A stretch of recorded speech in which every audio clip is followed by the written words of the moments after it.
Estimados estudiantes del curso de Altos Estudios Internacionales de la Sociedad de Estudios Internacionales, para mí es un honor impartir esta conferencia en esta docta casa, conferencia en la que vamos a realizar un breve análisis de los desafíos y amenazas de España en el contexto actual. En primer lugar, vamos a llevar a cabo una aproximación acerca de la visión que a nuestro juicio deberíamos de tener sobre las Fuerzas Armadas españolas. La naturaleza de las Fuerzas Armadas es muy complejo, como ustedes saben. Son a un tiempo institución nacional y administración pública, pero sobre todo son la última razón del Estado en defensa de sus intereses de seguridad y de acción exterior. Esta triple dimensión la hallamos en la Constitución española ex artículo 8, 62, 97 y concordantes, así como en su desarrollo posterior en la Ley Orgánica de la Defensa Nacional, la Ley Orgánica 5/2005. Según las encuestas que se han venido manejando, encontramos la última de CIS del año 2019, la gran mayoría de la población española valora a las Fuerzas Armadas como institución y también a los militares, una valoración que otorgan los españoles pues muy positivo a esta institución. Pese a ello, pocos consideran que el esfuerzo que nuestro país dedica a su defensa sea escaso y deba, por tanto, aumentarse. Pocos ciudadanos y muy pocos, entre los que se encuentran nuestros políticos, las personas que tienen responsabilidades políticas, pues consideran en esa misma línea que el presupuesto de defensa pues no debe de aumentarse, ¿no? Y esto lo vemos en los sucesivos gobiernos, que no han tenido el gasto de defensa como una de las prioridades, ¿no? Y esto es una evidencia. Estos políticos se preguntan que ¿para qué el gasto de defensa? Yo prefiero hablar de inversión en defensa, ¿no? ¿Cómo se define España en el mundo? ¿Cuáles son los intereses de seguridad? ¿Cuáles sus objetivos? ¿Qué políticas y compromisos han de deducirse y asumirse? Por lo tanto, a nuestro juicio sería necesario proceder a una revisión profunda, una revisión estratégica para dar respuesta a todas estas preguntas y a todas las que puedan surgir, ¿no? Otra cuestión que nos podemos plantear en esta conferencia sería la siguiente. ¿Está la soberanía de España en riesgo? En la guerra de Ucrania hemos visto cómo la OTAN no ha activado el conocido sistema de alianzas colectivo y que una respuesta simple a las causas de la invasión de Rusia a este país la encontraríamos en que Ucrania no se encuentra bajo el paraguas de la protección de la Alianza Atlántica. ¿Y qué sucedería si las ciudades autónomas de Ceuta y Melilla fuesen atacadas por un tercero, por ejemplo el Reino de Marruecos?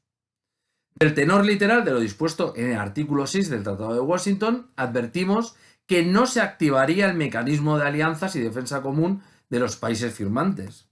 Así de claro, esto es una obviedad. Por lo tanto, España no debería de permitir que la decisión de activar el sistema de alianzas colectivas se sustente en la voluntad política de los aliados y no en una obligación jurídica. En este estado de cosas, vemos como España ha perdido una oportunidad histórica a la hora de clarificar esta situación mediante la inclusión de lo que acabamos de decir en el nuevo concepto estratégico de Madrid que surgió tras la cumbre de la OTAN, que como ustedes bien saben se celebró los días 29 y 30 de junio del año 2022, o la propia modificación del Tratado de Washington. Este concepto estratégico no recoge ninguna referencia concreta a la protección de estas dos plazas españolas, más allá de la relevancia de lo que llamamos el flanco sur o la instrumentalización de la inmigración como amenaza. Asimismo, no se ha explorado la vía de la modificación del Tratado de Washington. Como he dicho anteriormente, España no ha planteado esta cuestión. Por el contrario, vemos como las Islas Canarias, que aunque geográficamente sí que se encuentran en África, pues sí que tendrían esa protección de la OTAN atendiendo a la propia definición, ¿no?, de lo que es el Tratado de Washington, los artículos 5 y 6. Dicho esto, vemos que hay expertos que sí que apuntan a que Ceuta y Melilla estarían bajo ese paraguas de la OTAN. Incluso el propio gobierno, en una respuesta parlamentaria en el Congreso de los Diputados, así lo indicó, ¿no? Tanto los expertos como el gobierno aludían a lo que era el concepto estratégico de la OTAN, que se aprobó en Lisboa en el año 2010 y que contenía como una de sus novedades más importantes la expansión del ámbito de actuación de la OTAN al describir la defensa colectiva, señalando que la OTAN disuadirá y se defenderá contra cualquier amenaza de agresión y contra los riesgos emergentes allá donde pongan en cuestión a la seguridad fundamental, ya sea de los aliados individualmente o de la alianza como un todo. No obstante, la guerra de Ucrania nos hace ver lo contrario, ¿no? Nos hace ver que esto no sería así. A pesar de que una serie de países, Estados miembros de la alianza, sí que solicitaron la activación del artículo 4 del Tratado de Washington, al ver amenazada su integridad territorial, pues la OTAN no intervino en este conflicto internacional. La no intervención, como todos podemos entender, que pues tenía otras connotaciones importantes, ¿no? Lo que es una realidad evidente es que esta circunstancia no queda del todo clara. O sea, no queda del todo claro si en el caso de un ataque armado contra las ciudades autónomas de Ceuta y Melilla, pues se activaría ese sistema colectivo de alianza. Y es que, vuelvo a repetir, no queda nada claro que en un supuesto en el que Marruecos ataque a las ciudades autónomas, pues estos Estados miembros responderían de una manera conjunta. Por lo tanto, vuelvo a repetir que no podemos sustentar la decisión de activar el sistema de alianzas en la voluntad política de los aliados y no en una obligación jurídica. Por lo tanto, hay que buscar esa vinculación jurídica en el marco de la OTAN. ¿Y por qué he comentado que nos debe de preocupar y ocupar lo que está sucediendo en Ucrania? Vamos a hacer un repaso de la relación histórica de España con Marruecos. El primer hito lo encontraríamos en la Marcha Verde. La Marcha Verde, como ustedes bien saben, fue la invasión marroquí por parte de 300.000 civiles de la provincia española del Sahara, iniciada el 6 de noviembre de 1975 y que finalizó el 9 de noviembre. Y aquí, Marruecos, por la vía de los hechos, obligó a España a salir del Sáhara Occidental. Tras esta salida, España se convirtió en la potencia administradora del Sáhara y aún hoy en día, atendiendo a lo dispuesto en el acuerdo tripartito de Madrid o declaración de principios entre España, Marruecos y Mauritania, que se firmó el 14 de noviembre de 1975, o diversas resoluciones de Naciones Unidas, sigue siendo la potencia administrativa del Sáhara Occidental. El segundo hito lo encontraríamos en la crisis, el conflicto entre España y Marruecos al objeto de la soberanía del islote del Perejil, como todos ustedes recordarán. El tercer hito nos remontamos a abril del año 2020, en el que el Reino de Marruecos realizó una ampliación unilateral de su zona económica, declarando por ley estar en posesión de los derechos soberanos y exclusivos sobre los recursos naturales del lecho marino próximo al archipiélago de Canarias.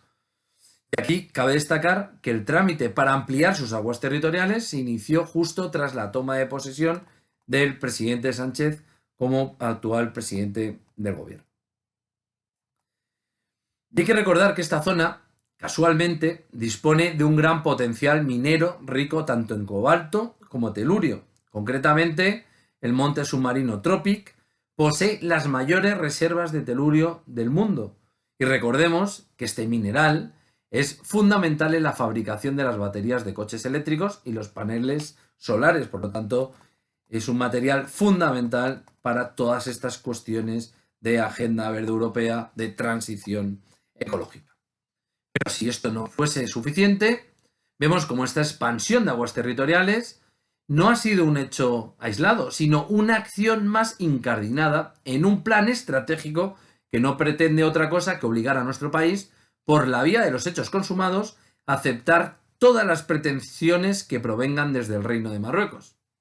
El último objetivo, según apuntan una serie de expertos, sería la conquista de las ciudades autónomas españolas de Ceuta y Melilla. El Reino de Marruecos ha utilizado históricamente lo que son los flujos migratorios como un arma geopolítica para debilitar presuntamente la posición negociadora tanto de España como de la propia Unión Europea. Y sabedor de la debilidad del gobierno actual en esta materia, las autoridades marroquíes han relajado sobremanera los controles migratorios acordados entre España y dicho Estado, todo ello al objeto de que nuestro país pues, ceda en cualquier pretensión que plantee el Reino Alawita.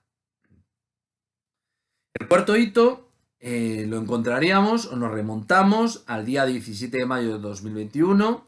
Aquí España sufrió una agresión por parte del Reino de Marruecos mediante una invasión migratoria a la ciudad autónoma de Ceuta.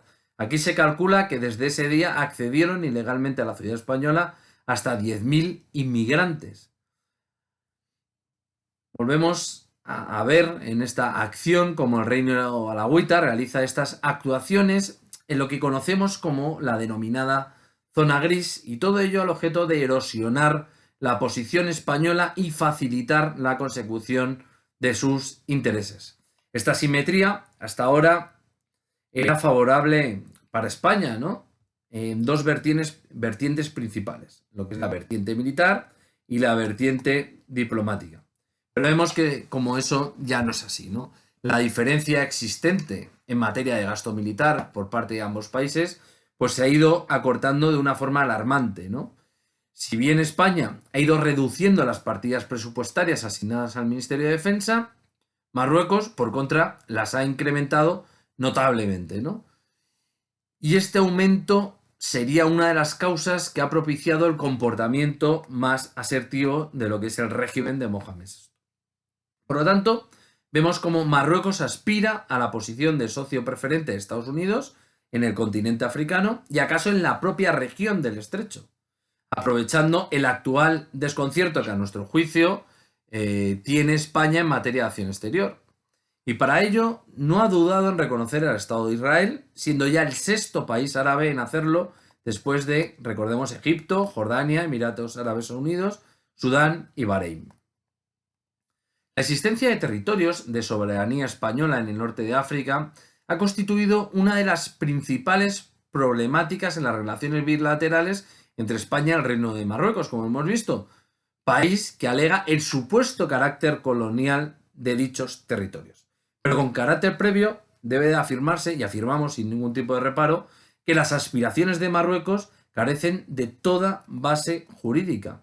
España posee títulos a todos los efectos de soberanía sobre sus ciudades Ceuta y Melilla, las islas y los propios peñones ubicados en la costa africana.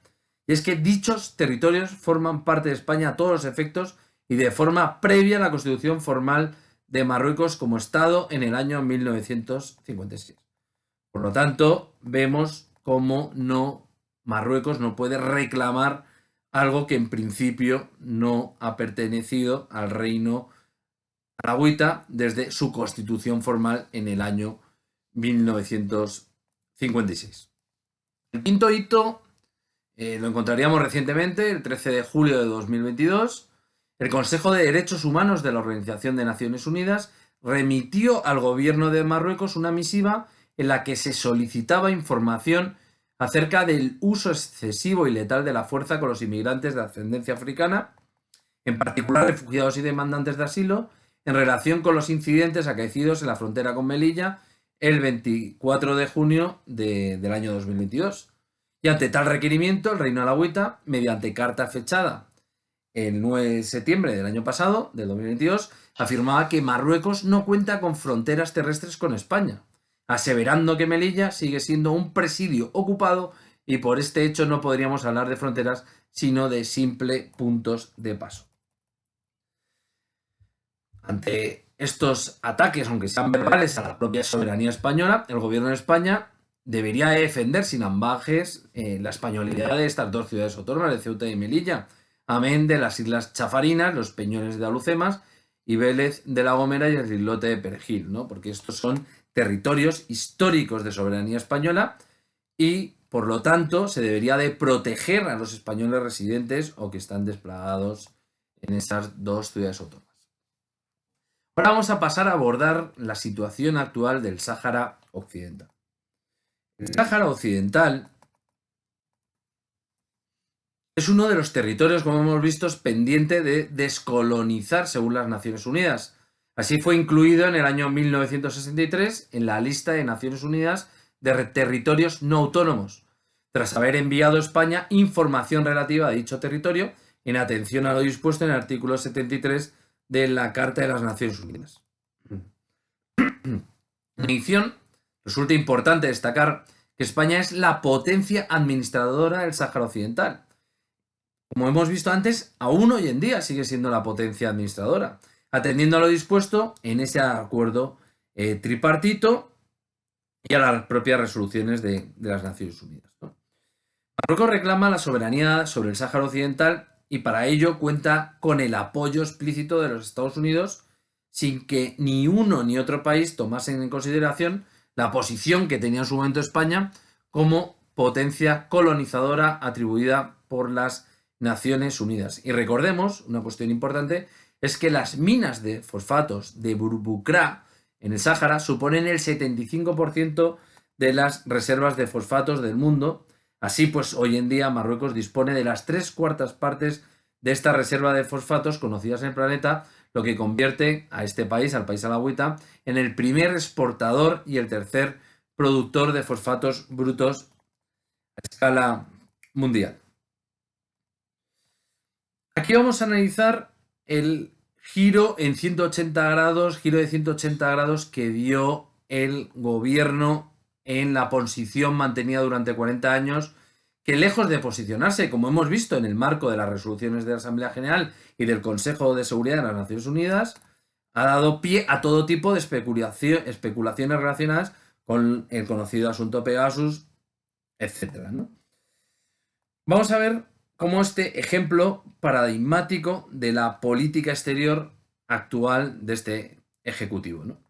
Y aquí lo encontraríamos, este ejemplo, en la carta enviada a Mohamed VI, que se publicó por la Casa Real Marroquí el 14 de marzo de 2022, por la que se modificaba la posición histórica de España respecto al Sáhara, eludiendo a su majestad el rey Felipe VI, al resto de su gobierno e incluso la posición de su propio partido y, lo que es más grave, evitando todo debate parlamentario, porque la política exterior es una política de Estado y por ende es una política de consenso con el resto de fuerzas políticas y en especial con los principales partidos políticos de la oposición. Así las cosas, el día 7 de abril del año 2022, del año pasado, 3 semanas después del envío de la carta, Sánchez viajó a Marruecos por invitación del rey Mohamed VI, donde firmó una declaración conjunta que el Ejecutivo calificó como una nueva etapa del partenariado entre España y Marruecos, a fin de construir una relación sobre bases más sólidas, pero en esta no aparece ni una sola palabra sobre la españolidad de Ceuta, Melilla y las islas y peñoles de soberanía española en el norte de África. Por el contrario, el gobierno marroquí persiste en su política asertiva con sus reclamaciones de soberanía sobre estos dos territorios, dado que Marruecos califica a Ceuta y Melilla como ciudades usurpadas y las considera, junto con las islas y peñones, las últimas colonias en África. Y es que el Reino de Marruecos tiene muy claros sus intereses permanentes. Veremos España si realmente los tiene, ¿no? Ahora vamos a ver rápidamente la problemática de la inmigración ilegal. El Alto Comisionado de las Naciones Unidas contabilizó a fecha de 31 de julio de 2022 9.670 accesos de ilegales al archipiélago canario, un 29% más que el año anterior en esas mismas fechas. Y es que según datos facilitados por el propio Ministerio de Interior de España, la llegada de inmigrantes a Canarias creció un 133,9% desde el 1 de enero al 30 de abril de 2021 respecto del año anterior, hasta alcanzar la cifra de nada más y nada menos que 4.411 inmigrantes ilegales que han accedido a España. Atendiendo a este escenario, se deduce que el gobierno debería adoptar acciones al objeto de darle algún tipo de solución a a uno de los problemas que más preocupa a los españoles. Es que la inmigración es un peligro para la propia seguridad nacional. Pero si a ello le sumamos la variable del terrorismo yihadista, el problema que se produce es crítico para cualquier nación. Es que según informaciones publicadas, las propias fuerzas y cuerpos de seguridad del Estado advierten de la posibilidad de que terroristas yihadistas se lleguen a infiltrar en nuestro país vía las embarcaciones que transportan estos inmigrantes ilegales. No voy a recordar el atentado que sufrimos en España en Torre Pacheco el 17 de septiembre de 2021. Hace poco, recientemente, en Algeciras, pues también sufrimos un presunto atentado terrorista yihadista. Me voy a centrar en una cuestión jurídica, que es la Ley 36/2015 de 28 de septiembre de Seguridad Nacional, y en su artículo 3º define el concepto de seguridad nacional como la acción del Estado dirigida a proteger la libertad, los derechos y bienestar de los ciudadanos, a garantizar la defensa de España y sus principios y valores constitucionales, así como a contribuir junto a nuestros socios y aliados a la seguridad internacional y el cumplimiento de los compromisos asumidos, ¿no? Y es que la propia Estrategia de Seguridad Nacional, ahora se aprobada de 2021, la de 2017, ya contemplaba la inmigración ilegal como una amenaza para la seguridad nacional de España, tal y como señala el mismo documento. Europa y el mundo en su conjunto viven una de las mayores crisis migratorias registradas desde la Segunda Guerra Mundial. Por lo tanto, vemos cómo esta cuestión es un problema que nos debe de ocupar y de preocupar, porque puede ser un problema importante, o es un problema importante para la seguridad nacional de España. Otra de las cuestiones que nos podríamos plantear como problemático para la soberanía de España, pues sería la relación de España con Reino Unido al objeto de Gibraltar, o España y Gibraltar, ¿no? Vamos a hacer un repaso histórico y ver un poco el contexto actual, ¿no? Vemos cómo Reino Unido ha abandonado la Unión Europea, ha emprendido un proceso de profunda revisión de su política exterior y de seguridad, y en este proceso el gobierno británico publicó un documento estratégico en el que expone una autopercepción del país como actor global y el enfoque que tiene Reino Unido, un enfoque realista de su posicionamiento exterior en relación en el marco del contexto actual. En relación a la cuestión de Gibraltar, vamos a ver las cuestiones históricas, ¿no? Como es bien sabido, la cesión de Gibraltar a Gran Bretaña se realizó por medio del Tratado de Utrecht en el año 1713. En dicho tratado, España cede a Gran Bretaña la ciudad y el castillo de Gibraltar, junto con su puerto, defensas y fortalezas que le pertenecen. Con el paso de los siglos, el Reino Unido ha ocupado, sin título jurídico alguno, la mitad sur del istmo, sobre la que ha construido un aeródromo militar. Debe tenerse en cuenta que ni el Tratado de Utrecht ni la propia Convención de Montego Bay en Jamaica dicen que Gibraltar tenga mar territorial, y es precisamente sobre las aguas que rodean a la colonia británica por donde Gibraltar lleva creciendo desde hace años sin que de momento nadie lo haya impedido. Es su única manera de ganar territorio. Y a efectos de contextualizar la ya de sobra conocida situación geopolítica particular de Gibraltar, cabe destacar que el Peñón, desde los años 60, figura en el listado de Naciones Unidas como uno de los territorios no autónomos pendientes de descolonización. Por su parte, resulta imperativo señalar que este vestigio colonial destruye la unidad nacional y la integridad territorial de España, además de contravenir lo establecido en la Resolución 1514 del año 1960 sobre descolonización. En este sentido, España ha solicitado reiteradamente al Reino Unido entablar negociaciones en cumplimiento de lo dispuesto por las Naciones Unidas para llegar a una solución definitiva del contencioso de Gibraltar, única colonia existente actualmente en España. Así, de acuerdo con el propio Ministerio de Asuntos Exteriores, Unión Europea y Cooperación, las Naciones Unidas han señalado reiteradamente que en el proceso de descolonización de Gibraltar el principio aplicable no es el de libre determinación de los pueblos, sino el de restitución de la integridad territorial española. La cuestión de Gibraltar debe ser resuelta mediante negociaciones bilaterales entre España y el Reino Unido. La ONU ha venido recomendando estas negociaciones ininterrumpidamente desde el año 1965. La situación conflictiva entre España y Reino Unido por la soberanía del Peñón tiene su origen en lo que hemos visto en el Tratado de Utrecht. Y por si esto no fuera suficiente, la intención del Reino Unido de dar un nuevo estatuto jurídico a Gibraltar fuera del marco descolonizador supone una acción de las previstas en el Tratado de Utrecht que habilitarían a España a redimir la ciudad de Gibraltar, como se ha citado anteriormente. Así, la existencia en la promesa unilateral del Reino Unido de atender a la voluntad de los gibraltareños de adquirir su propia autonomía implicaría tácitamente la enajenación de la propiedad británica.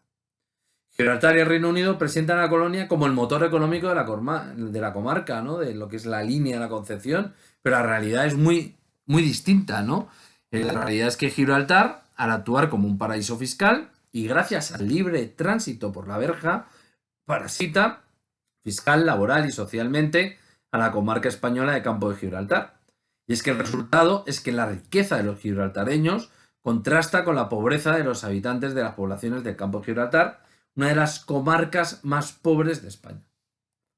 Para afirmar su presencia se sirve, entre otros medios, de la colaboración con Estados Unidos en la explotación de los servicios de la base y de su activa diplomacia en relación con los miembros de la OTAN y recientemente también como Marruecos, país con el que ha firmado un tratado de libre comercio y en cuya costa está haciendo grandes inversiones que pueden a medio plazo perjudicar al propio sector turístico español.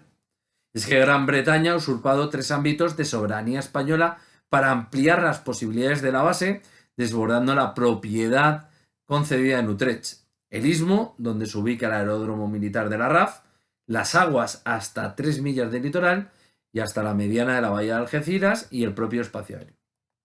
La actividad económica de la colonia se apoya en 5 pilares: contrabando de tabaco, turismo, casas de apuestas, centro financiero y el bunkering, principalmente realizando en sus aguas españolas que el gobierno británico declara como propias, lesionando otra vez más la soberanía española y dañando el medio ambiente. Y recordemos que la bahía de Algeciras es una zona de especial cuidado por parte de la Unión Europea, ¿no?